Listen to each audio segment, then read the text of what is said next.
Before और इन दोनों का कंपैरिजन सिर्फ इस वजह से होता है क्योंकि दोनों किसी चीज के सामने को दिखाते हैं या किसी चीज के पहले को। देखो अब सामने और पहले एक ही बात होती है। इस कमरे से अंदाजा लगा लो, तुम मेरे सामने हो, मैं तुम्हारे सामने हूं, या यूं कह लो मैं तुमसे पहले खड़ी हूं। समझ में आई मेरी बात? मैं तुम्हारे सामने हूं या मैं तुमसे पहले हूं, कुछ सेंसेस में क्या लगता है एक जैसा, पर हमें डिफरेंस करना होता है, हमें दोनों में से किसी एक को चुनना होता है। तो इंग्लिश कहती है बिफोर को ना हर उस जगह चुन लो जब आप किसी सजीव के सामने हो। मेरी लाइन को बिठा लेना दिमाग में, जब आप किसी सजीव के सामने हो, यानी सामने वाले पे मैटर है, आप पे नहीं। समझ में आ रही है बात? बेटा मैं इस दरवाजे के सामने हूं या मैं तुम्हारे सामने हूं, दोनों ही सूरत में मैं तो लिविंग ही हूं ना।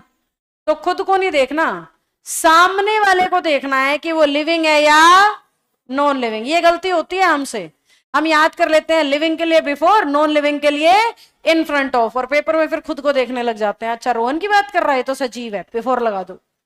हमें देखना ही नहीं बात किसकी कर रहा है, हमें ये देखना है किसके सामने खड़ा है। सामने वाला कौन है, लिविंग या नॉन लिविंग? सामने वाले लिविंग है, बिफोर लगा दो।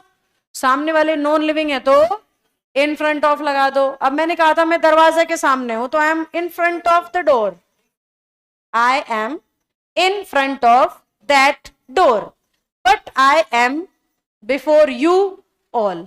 I am in front of these benches. I am in front of this glass. I am in front of this lecture stand. I am in front of this panel, and I am in front of Jatin. Before. Error आएगा ना paper में, तो अगर वो कह रहा है I am in front of Jatin, तो तुम्हारा दिमाग क्या चलना चाहिए, जतिन तो लिविंग है, इन फ्रंट ऑफ कैसे चिपका रहे हो भाई, क्या आना चाहिए, बिफोर आना चाहिए। बस इतना सा ही फंडा है।